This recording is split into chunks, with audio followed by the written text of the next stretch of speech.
Good evening and welcome to the June 15th, 2023 West Country Costa Transit Authority Board meeting. The time is now 6:33. If we can have roll call, please. Tom Hansen. Here. Dion Bailey. Present.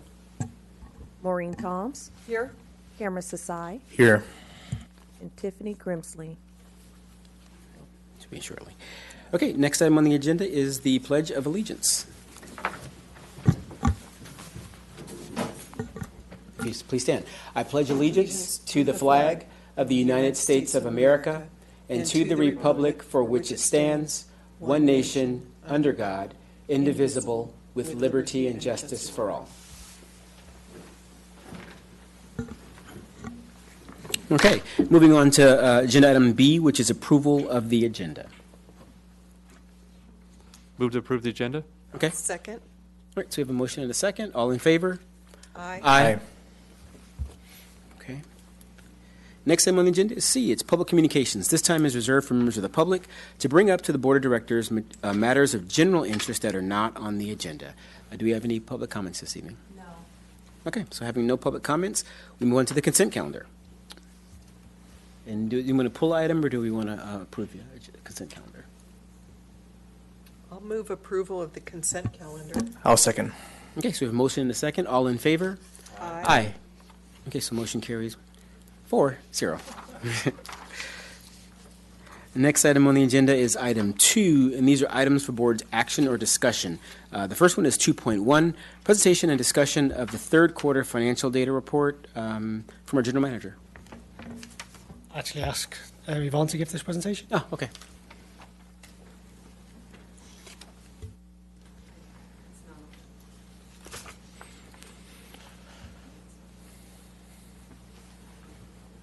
Okay, we'll take a quick pause to get that. Get that.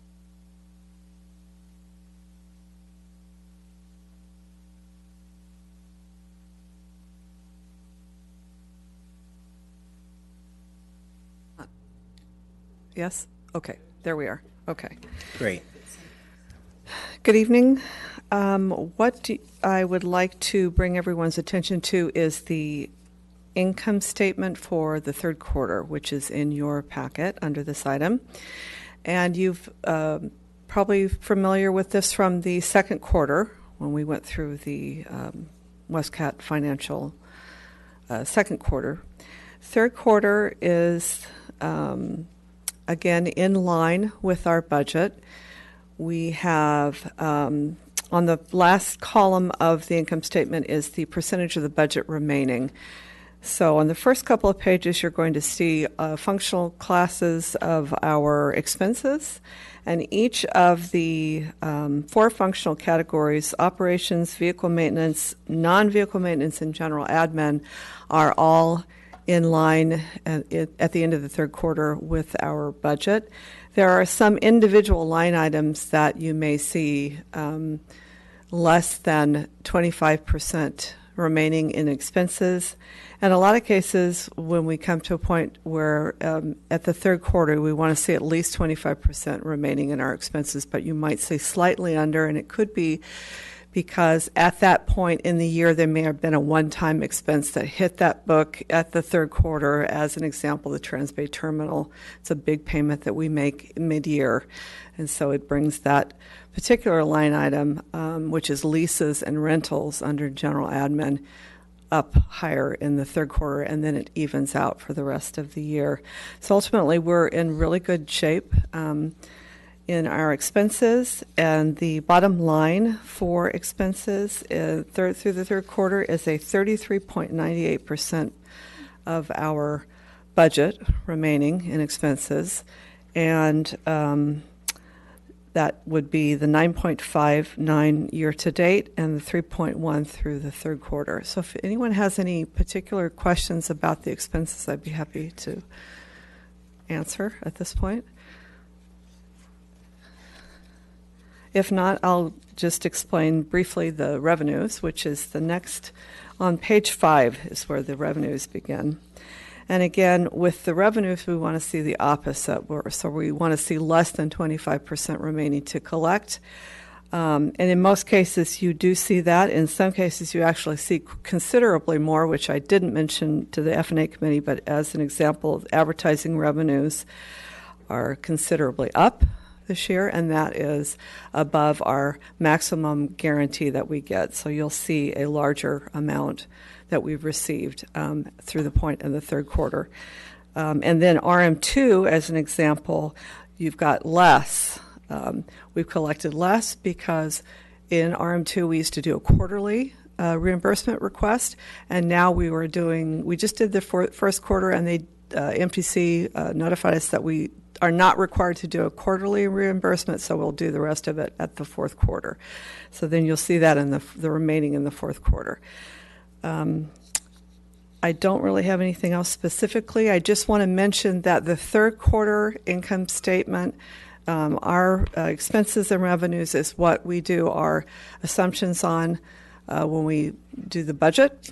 And so we begin with the third quarter expenses and revenues and draw our assumptions from there. So if anyone has any questions, I'd be happy to answer. Okay. Thank you. Thank you very much. And that item was information only, so the next item on the agenda is 2.2, which is presentation and adoption of the fiscal year 22-23 adjusted operation budget, proposed fiscal year 23-24 capital and operations budget. Staff report, staff report, please. Thank you. So I'll take this item. So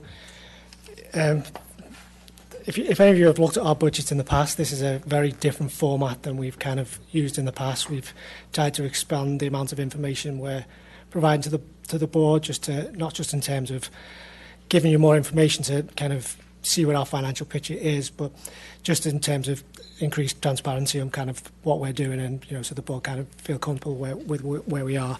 So there is a staff report in the budget, which I'm not going to go through in detail, but I will go through some of the individual spreadsheets that we've kind of included in the budget and kind of some of the points that I think are worth highlighting, and then happy to answer any questions.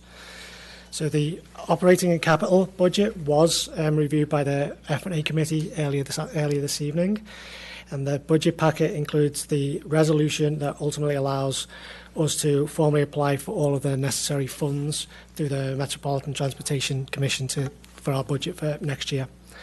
So the budget as presented includes adjustment to the FY 22-23 operating budget to reflect the current projections and revenues and expenses, as kind of Yvonne just highlighted through the third quarter. And then the operating and capital budget for FY 23-24, also including a multi-year forecast of revenues and expenses. And as always, staff have taken a pretty conservative approach to forecasting while still trying to present a budget that serves the needs of the WESTCAT riders. So the budget for the upcoming year proposes $15.3 million in operation expenses.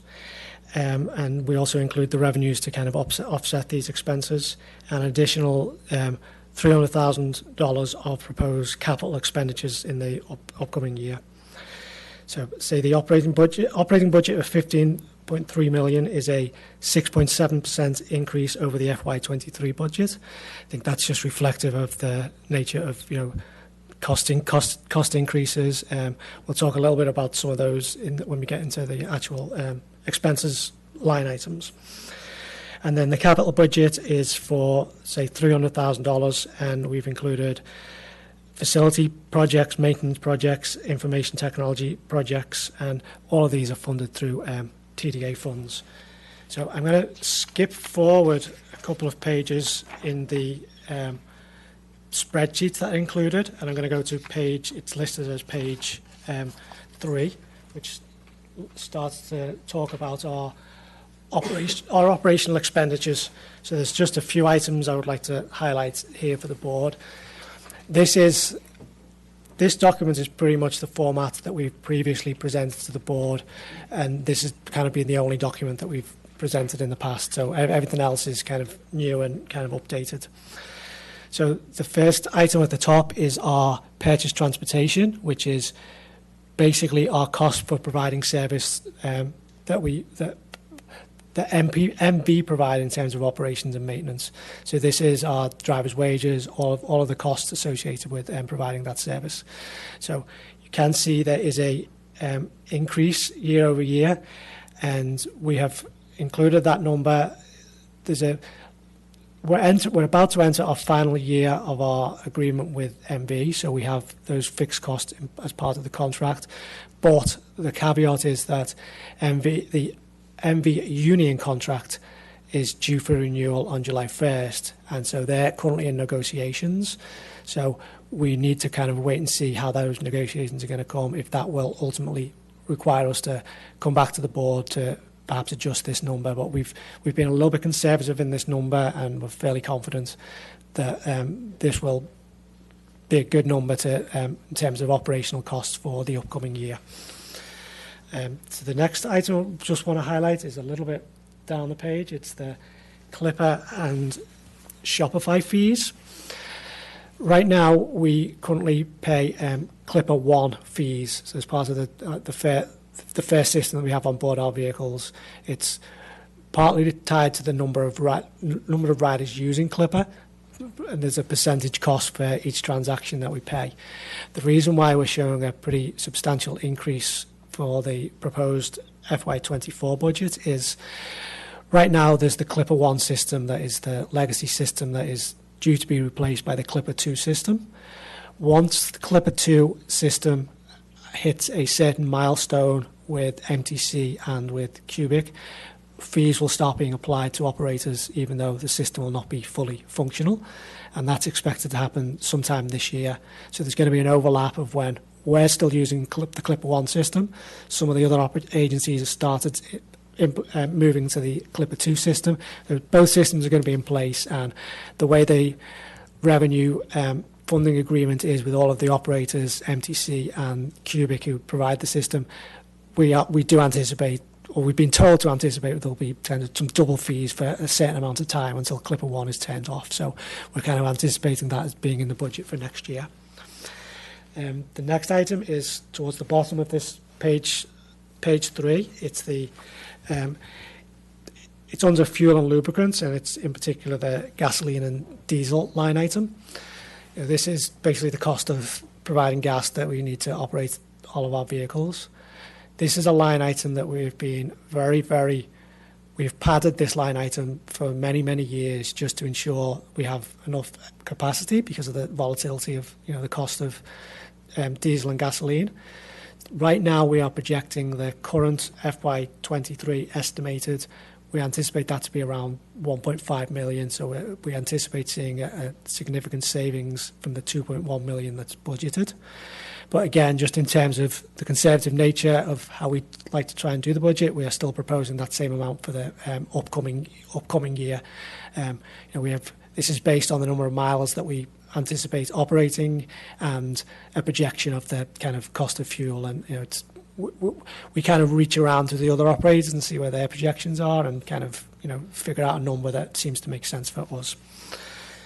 So the next item on the expenses category is just on the next page, and I think it's just worth highlighting under vehicle maintenance, wages and benefits that originally we did have a proposal in the budget, and that line item has been zeroed out for both the current year and the upcoming year, and that's just the nature of the changes in the WESTCAT staffing levels and how we've kind of moved some of the staffing levels between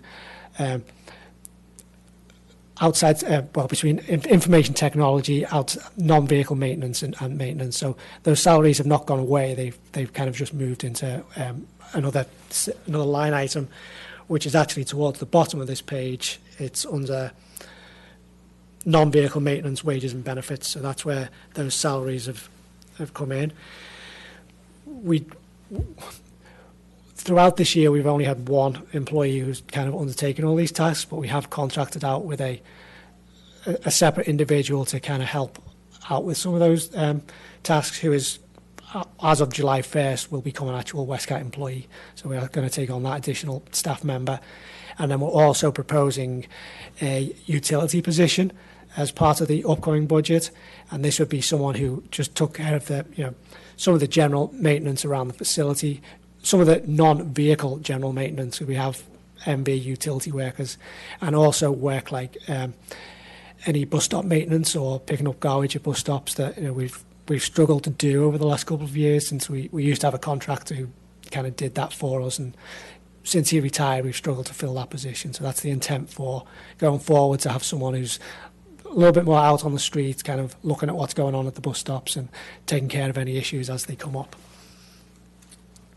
So I think the other final item, or one of the final items, if we move into the general administration side of it, again, there's salaries. There's you can note that the difference between the approved budget, the estimated budget, and the proposed 2024 budget. We kind of go up, go down, and then go back up. So last year we did budget for two or three additional staff members who we have not actually brought on board over the year, hence why the number is lower for the actual estimated. But we have just gone through a job classification study with a consultant who's helped us tidy up some of the current staffing job descriptions, and also given us good direction on how we need to move forward in terms of a transit planner and a capital planning manager. So the two positions that we would hope to fill throughout the year, the two pretty much needed positions, because right now they're my three positions, so it would be really helpful to get some additional staff to do some of that work. So that's the goal throughout this year, to kind of find the right people to bring on board. I think the final item on this, again, is just the very bottom item. Our total operating expenses do show a 6.7% increase year on year. So I'm now going to go back up to page 2, which is our revenues. Again, just a few things to highlight on this. So I think the first one is, we are seeing a very slight increase in ridership. We do anticipate seeing increase in ridership, so we do show an increase in our fare revenue proposed for this year. And it's probably worth noting that our estimated annual, based on our more up-to-date numbers, we're actually anticipating this year to be around $1.1 million in fare revenue. So moving down to just worth highlighting the Measure J line items. Measure J plays a fairly substantial part of our budget, and we're pleased to see that sales tax growth within the county has kind of increased, and so we are seeing, again, year-on-year increases in all of those separate line items that we received through the Measure J program. A little bit further down is the Regional Measure 3 program. Now that has gone through all of the litigation, MTC is actually able to allocate funds. For this current year, I think I mentioned at the last board meeting that we just heard that we were going to receive this $1.145 million in current years for operations, which was a welcome surprise, I will say. And so while we don't have an actual number for next year, I'm fairly confident that based on how allocations occur of Regional Measure 3, the amount of express bus service that we operate, and our ridership, that we should see a very similar amount allocated for next year's budget in this line item. I think the other two items to highlight are kind of related. One is the BART feeder bus fund line item. You may remember we've had a lot of discussion over the last few months about that item and kind of the concerns that we had. We did reach an agreement for a reduction in the upcoming 2024 year with BART. The projections that we would have received if we were receiving full funding for next year is around $3.6 million. The agreement that ourselves, County Connection, Tri-Delta and LAVTA made with MTC and with BART was to take a 25% reduction this year, given BART's current fiscal concerns, and the plan is to revise that certainly in the next coming months to get a longer term agreement in place as to how this is going to be funded. So that 25% reduction, the amount we're receiving, we're around $1.3 million short of what we would actually anticipate receiving this year. And then if you scroll back up to the line item that is TDA 4.0 prior year. This is the TDA funds that we've received in the past that have been surplus in our budgets, and it's basically our reserves. So this is our reserve. So in this current budget, given the current fiscal situation, we are kind of proposing to use $1.4 million of our reserves to get a balanced budget. As I mentioned to the F&A committee, there's a commitment from staff to bring this item back mid-year when we're a little bit more clear on where the state budget is and how that's going to affect BART. When BART have a little bit more clarity on where their position may be, if everything goes well and the governor signs their budget, they may have a 2-year kind of runway to work a little bit more with their budget. If not, it kind of changes the situation. So, we're trying to keep as much service on the streets as we can right now, while we get a little bit more clarity from other parties on where our funding may be over the next year, 2 years. And we're asking for this 1 year. We're not expecting us to use reserves ongoing as a long-term kind of solution to our operational services. Again, mentioned to the F&A committee, if necessary, we will be coming back to the board for discussions on service reductions, on other cost reductions that we can make. So that's just a commitment from staff to come back and kind of keep informing the board on where we are in the upcoming year on this. And then the last item on this page is one of the 2 good news items, I think, that in this budget. There aren't many, but there's 2. Is the surplus that we are showing for the current year. We do anticipate, given these projections, that we're going to be, having a $2 million surplus on the current year, which will go back to our reserves. Given we already know that there's some additional revenues that we anticipate getting, and the likelihood that the fuel item is going to come well under budget, this line item is probably going to increase fairly significantly to closer to 2.5, perhaps even higher. So it's a pretty healthy number to have coming out of towards the end of a budget year, that level of surplus. So moving on to it's page 6. This is one of the other pretty significant changes we've made to the budget and how we're presenting it to the board. This is our capital budget. In the past, the only items that we normally include in our capital budget are vehicle purchases, and then we have this single line item for facility maintenance and facility upgrades.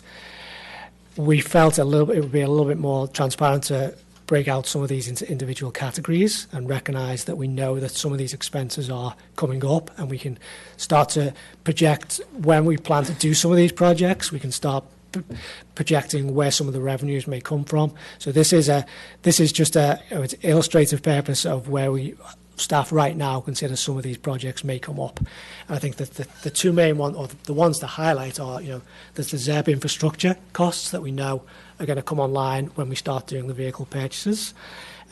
We know when the vehicle purchases are kind of coming up because that's based on useful life and when we replace vehicles. So we were able to put those numbers in, and then just talking internally with staff, thinking about the age of our facility. It's a 32-year-old facility. There's some upgrades needed. We are looking at additional staffing, and we don't have any additional office space. So there's just things that we're kind of starting to think about planning and putting these kind of down on paper, so at least the board can see some of these projections. The one capital revenue I think is worth mentioning. These are what we've listed out are the standard ones that we know about. We obviously hope there'll be new additional sources in the coming years, particularly when we get more involved in the zero emission field. But the RM3 funding for capital projects, we have known for a number of years and had submitted the projects and gone through the process for improvement to the corner lot of the land near our facility that we purchased a number of years ago to upgrade that and to make use of it. We also had a project approved through the RM3 process for purchase of additional vehicles, should we find a way to additional operating fund and expand service. But in discussions with CCTA over the last few months, there was actually an additional pot of funding that was allocated to the CCTA, which was to be split between ourselves, County Connection and Tri-Delta. And we have recently submitted an application for that for just a little over 6.5 million for, again, just to go towards zero emission vehicles and zero emission equipment. So it was a bonus to find out about that money in the last few months. So, you know, there's a process to apply for it and be approved through a CCTA and MTC, but the money is set aside for WESTCAT in particular to use those funds. So each of these new individual budget categories, over the next few pages, there's an individual spreadsheet that kind of breaks down each individual category into the projects we're proposing this year. I won't go through all of them, but if you just do go to page 8, is the information technology projects that we are proposing for the upcoming year. And I think on the right-hand side, it just breaks out those projects. You know, our card access replacement system is basically our security for the facility. It's an old system. It's no longer properly supported. I think we've purchased all of the available spare parts that you could possibly find for that system. So there's a need to upgrade that system. Second item is an item that the board approved a few months ago, which is our Trans-Track automatic passenger count project, which will allow us to kind of really dial down on where people are getting on board our system with individual stops. So that's partly funded through this fiscal year and partly funded through next fiscal year. Also, obviously, we've identified, well, there's always a need to keep on top of network security, so we've identified a project to upgrade some of our security systems, and then also just the general computer equipment and supplies. You know, there's always a need to upgrade computers on an annual basis. So previously, a number of these items were kind of just included in the operations budget, and so they weren't really called out. And I think in speaking to staff, I think we felt it just gave a little bit more clarity to have these as actual capital projects that everyone can see, the board can see, and we can actually budget a little bit more appropriately. So they're not part of a much larger operational kind of expense. We can actually kind of really dial down and budget these a little bit more clearly.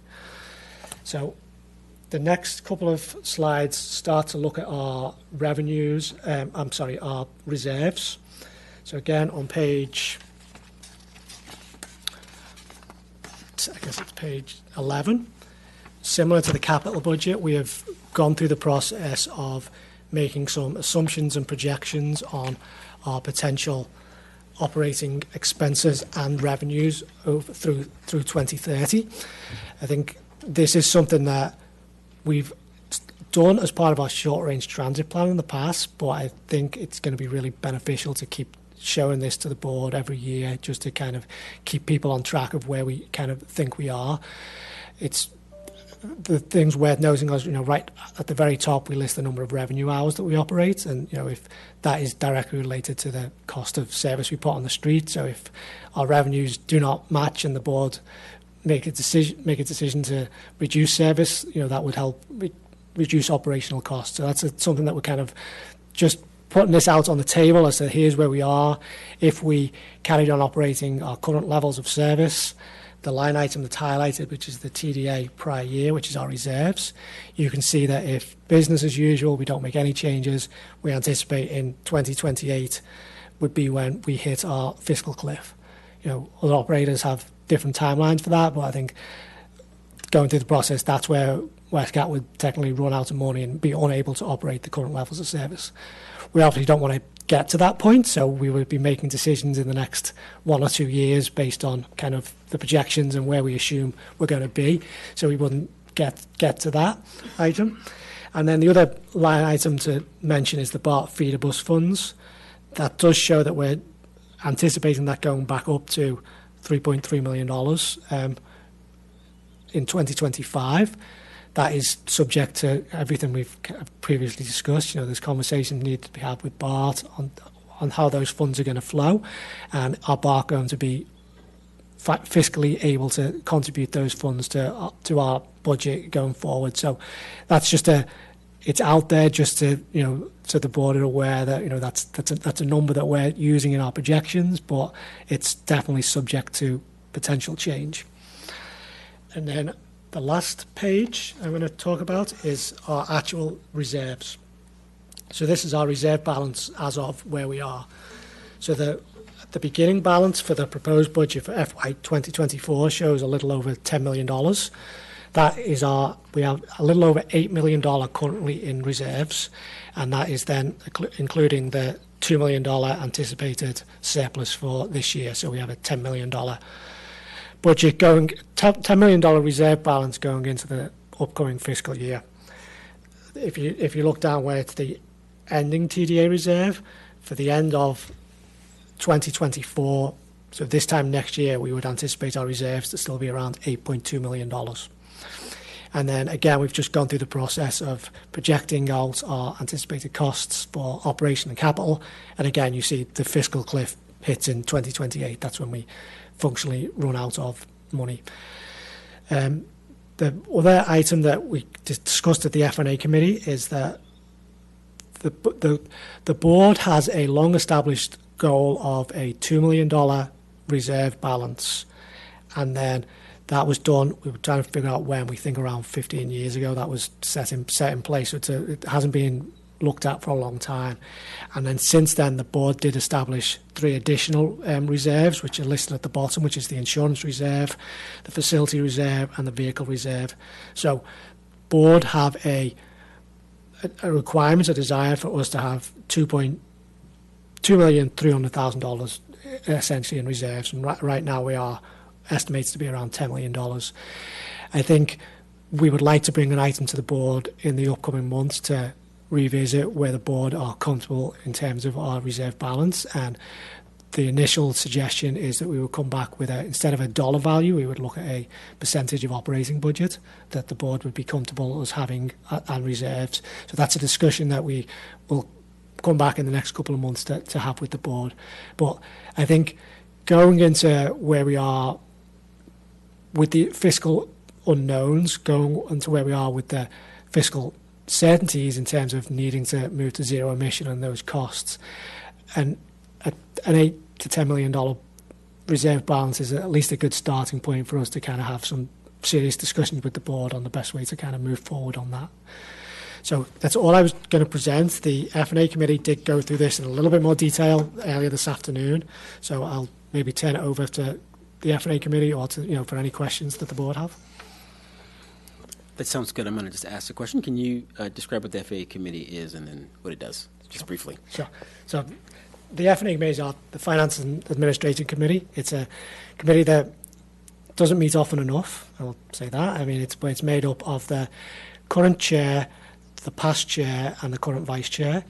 And the idea is that we will bring items like this to the board just to go through a little bit more detail. Anything that requires a little bit more in-depth discussion, it's kind of just to get some of those questions answered by the individual members of the F&A committee, so they can actually provide a little bit more direction to the full board on items like pretty much always financial items. And that's I did make a commitment at the start of the year to try and do this more often. It just hasn't always quite worked out.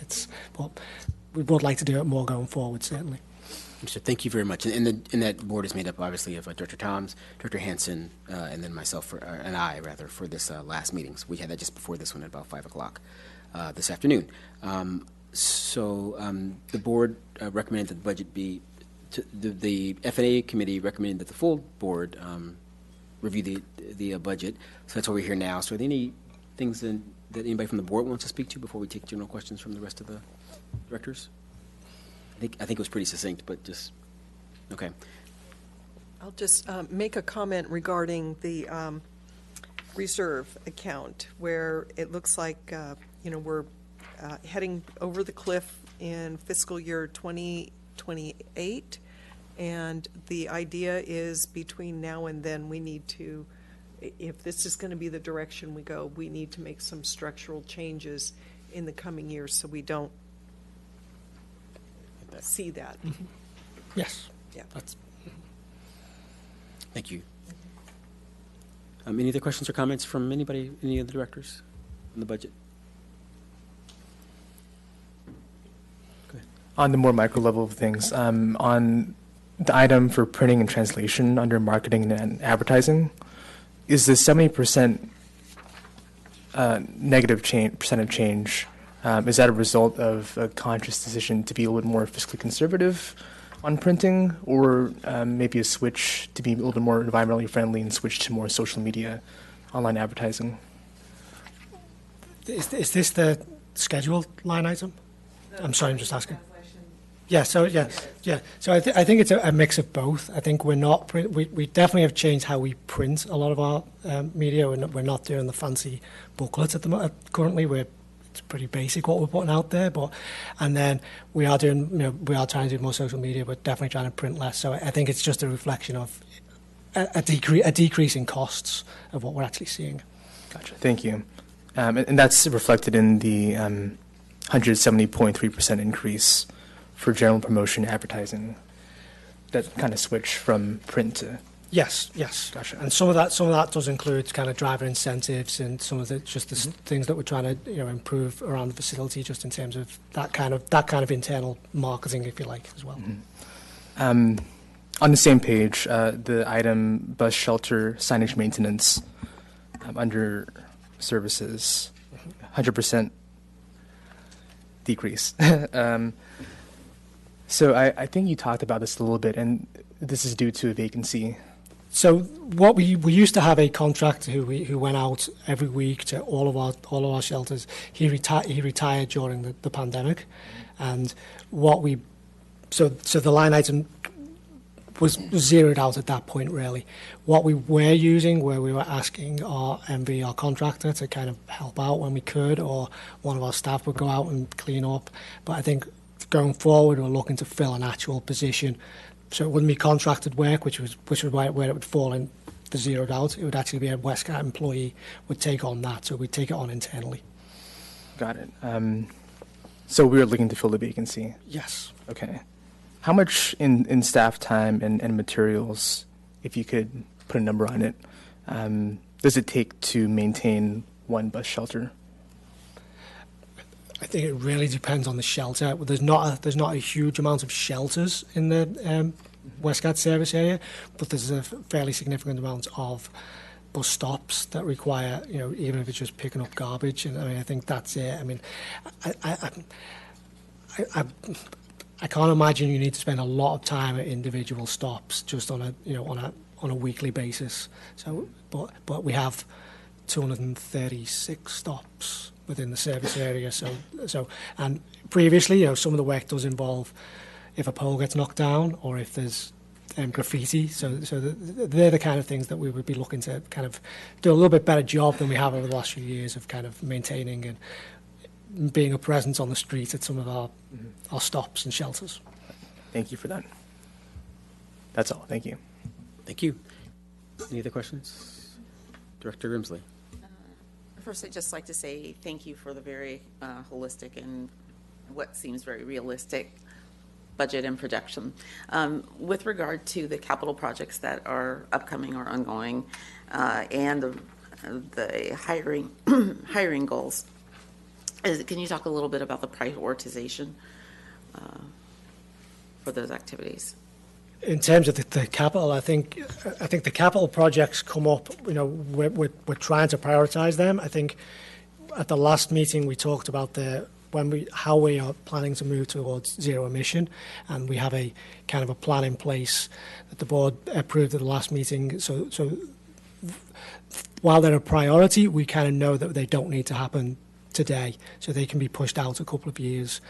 In terms of the hiring goals, I think there's a definite real need to hire additional staff. I mean, we're a small staff, but we lost 2 senior staff members last year, and they haven't been replaced. And so, the 7 current agency staff have taken on a lot of additional work. So I think there's a definite priority to fill those positions as soon as we can. But it's just in terms of the other capital projects, in the past, it's often been, something's broke, we need to fix it. And I think we're trying to actually go through a little bit more of a process of saying, spending the time. I don't think we're fully there yet, but that's what we did for this year's budget. It's okay. Where do we think we're going to be on all of these things that we know are old and we're going to need to replace? is it going to be this year or can we make it another year? So they're kind of ongoing discussions at the moment. Thank you. I appreciate that proactive approach and more of the strategic planning. Thank you. Thank you. You mentioned during the presentation a reduction in BART feeder bus service. And I know there's been lots of communication about this, but for anyone that may be watching, did we negotiate that at all? What caused the reduction? So, historically, there's a formula that goes through the MTC process of how much funding ourselves, County Connection, Tri-Delta, and LabDirt receive as BART feeder bus funds, and this all relates back in the 1990s when BART used to provide this. They used to contract out feeder bus service, and they came to a point where in their contract negotiations they couldn't afford to provide it, and so they approached the 4 operators, and so we took on that service back then, and there was an agreement on number of hours that we would all individually operate, and we all have slightly different nuances of how we provide the service and how some of the dial-a-ride and paratransit services are provided differently, but ultimately those agreements have been in place since. They were updated in the early 2000s, but they've been in place for over 20 years. And BART have always fulfilled their obligations to provide those funds. I think it's always worth mentioning. It's particularly relevant in our service area because there is not a BART station. All of the residents of this service area pay into the BART system, and so this is the extension of BART, if you like. It's the bus transit, it's the bus service that we provide. But during the last couple of years, BART have reached out to ourselves, the other operators, and MTC with a desire to renegotiate some of these agreements that they have. And I think partly when they originally reached out, some of it is just to do really understanding what they're getting for this money that they provide. They've just been writing us a check for 25 years. We're not really following up with data, so I think we acknowledge that as operators that we need to set up something that makes a little bit more sense, that BART can go to their board and justify why they're providing this level of funding and not like $1 million less, or they're looking to justify that. But then once the pandemic kind of played out and BART really started to understand their fiscal concerns, that's when they actually approached the operators and said, we need to do something now immediately and come up with an agreement to reduce these costs on the BART system. So there was a lot of negotiation, there was a lot of conversation, and through that process, actually the current year and this upcoming fiscal year, there was an agreement to take a 25% hit across each individual operator. And because of the way our budgeting works and how our funding is, I elected to take the hit fully next year, whereas some of the other operators split it over a little bit. The decision was a lot to do with, we were having this conversation in April and May of this year, and it's really hard to accept a 25% hit in a funding that you're relying on at that kind of late in the year. So there was an agreement that we would do it on a 1-year basis, and then we would all meet again to come up with a longer term strategy to fund these services. And it's worth noting that while this is a BART obligation, I think there's also a general feeling that there's a regional obligation to provide these services. They're a vital part of the regional network. So, MTC are aware that there may need to be a regional solution to this. It may not all fall on BART. I think that's where we're kind of trying to figure out how we're going to move forward on kind of what level these fundings will be and kind of how they're going to be kind of financed through the regional system. Okay, thank you.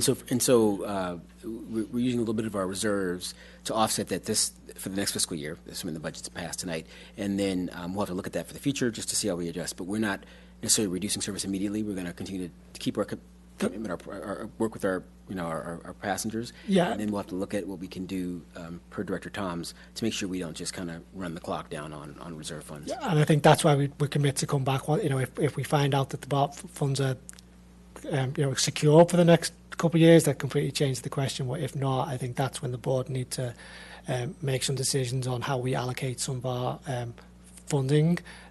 Some of our, we talked about this at the F&A committee, a number of our funding sources are dedicated specifically for express bus service. We can't stop that service and move those money to local service. We can't do that, but there's definitely some leeway of, making sure that we're perhaps only using express bus funds for express service. We're not using other funds that have a little bit more flexibility. So I think they're all decisions the board are potentially going to be asked to make in the next, 6 months, year, 2 years, just as we get a little bit more clarity. Okay, so it sounds like Express Bus gets funding from maybe one source. BART gets obviously funding from the BART source, and then we also get funding for local. So we can't just reduce local and midday and then make that our. Okay, that makes sense. Well, the local funding is the one that's flexible. So we could reduce local service and increase express service. We just couldn't do the other way around. Other way around. Yeah. Understood. Okay. And yes. Maybe you could, what routes are considered feeder bus, BART, that they're obligated to do? And BART we're running BART's service for them, so it's basically their obligation that we're basically contracted to do. Yes. What routes are those? Well, Or is it kind of hard to say now? it is hard to say now, but it's the J routes.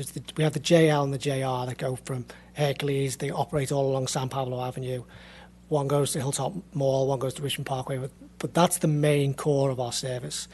Since we took on that's ultimately the service that we took on and changed a little bit to suit our needs, but that's what we took on back in 1999.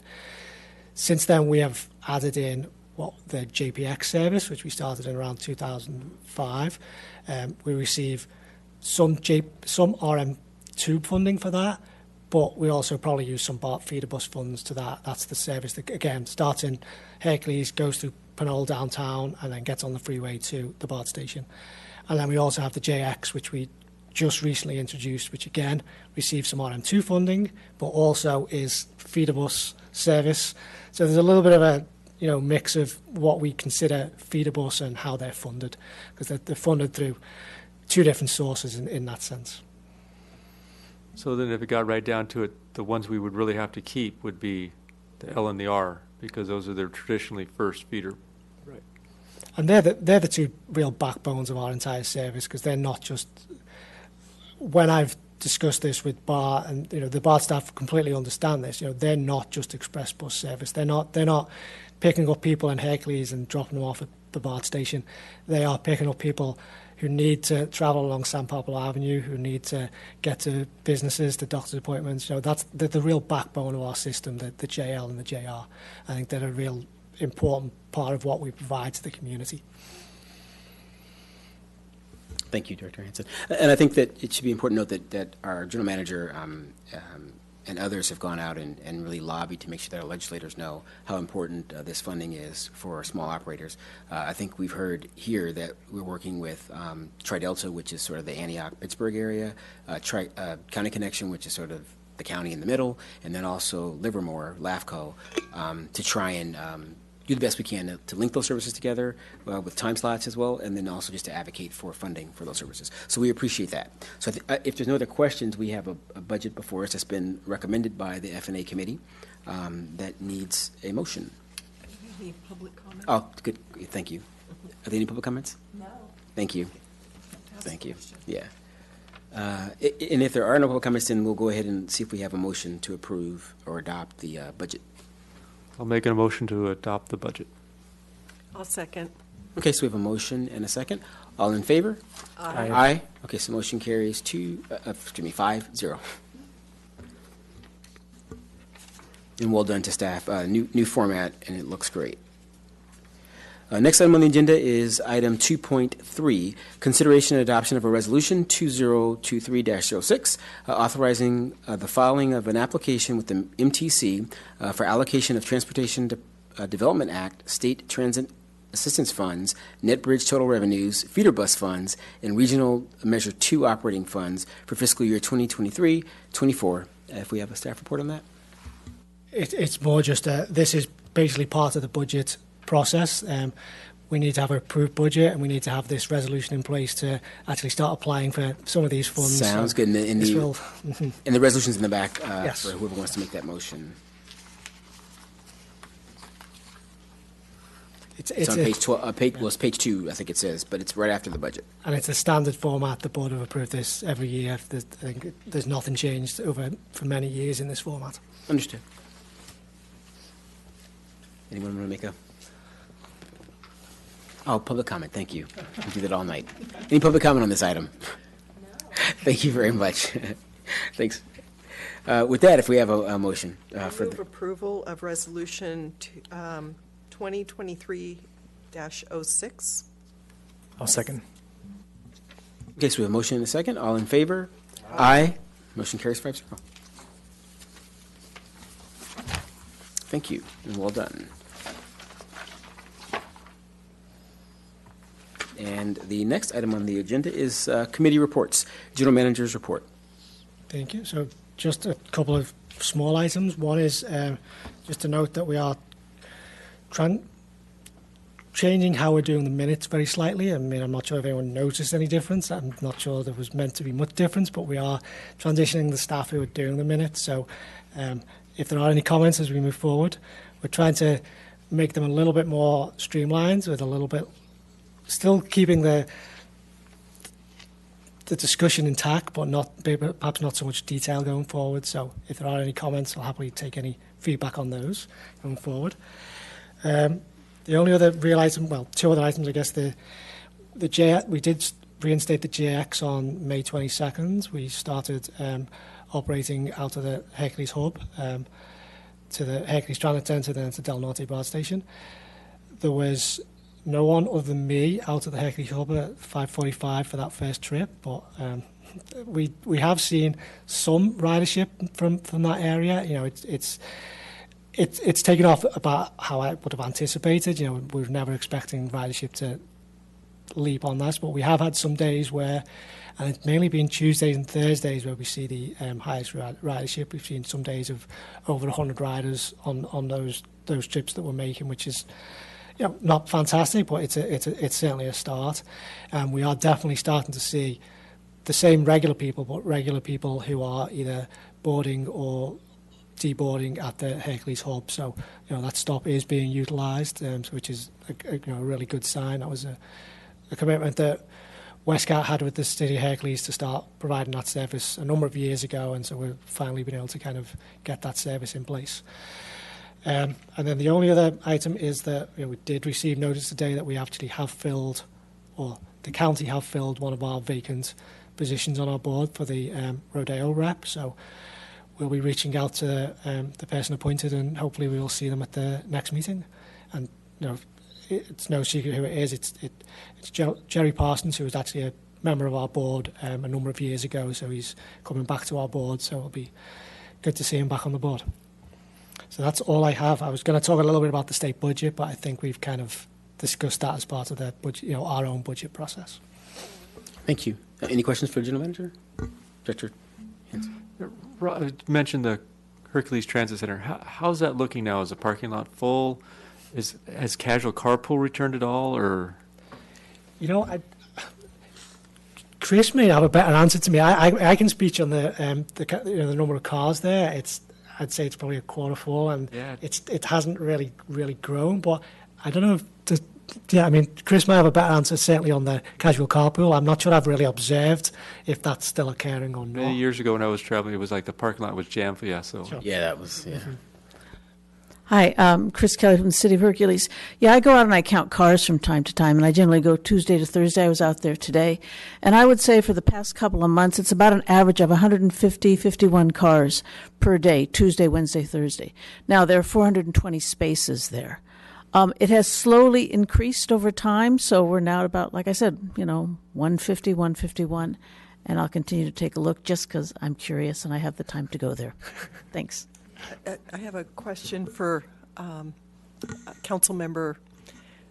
Is there a charge for the parking there? I believe it's $3, and I think they're going, Mr. General Manager, to a new system BART is. Maybe I can, yes. So Yeah, it is, and I don't know if that charge is going to increase or not. BART has talked about increasing the fares for parking at their main stations, but I don't know if it'll affect this station at all. so it is $3, and the benefit that a rider gets for paying that $3, they actually get a free round trip on our. The idea is they take one of our express bus, feeder bus routes, and they get a free round trip. Right now, they're given they have to print out a pass, but as Councilmember Kelly indicated, they are moving to they're taking it on. Right now, the City of Hercules contracts with a outside firm to monitor the parking. They're moving to the BART are taking over the parking, so it will be part of their overall BART parking system, so they'll have the app. So we've still got the agreement in place that we will still provide a free trip, which BART then reimburses us for. But my understanding is that the only time that the fee would increase from that $3 initially is if the parking lot is full or 90% full. So I think we're a ways away from that happening. So I think we're okay with the $3 fee for the time being. But I believe the plan is BART are going to do a soft launch. It was meant to be August 1st. I haven't heard that that's going to change. So there'll be a slight overlap with the current system and with the BART system. And they're going to do some outreach. They're going to put flyers on cars, and they're not going to immediately start ticketing people and for violations. They're going to roll out that process over a couple of months. Thank you. On how they do it, it was before you couldn't do like a daily. You had to do like the whole month. Is that the new same system where you sign up for like? No, so you could actually always do it daily, but the problem is you have to print out individual passes each day. There was a monthly option, which is actually going away because it's very underutilized. I think are we still selling one? Yeah, we're still selling one monthly pass, and that's it. So the monthly pass has never come back, and so the way BART work is, it is daily. But there's no way to pay at the lot. There's no way to pay it, but now it's pay on the app. So Right. I think even though there's no way to pay at the lot, going to the BART app is a lot more streamlined than the current system, which was not. It's not, yeah. Yeah.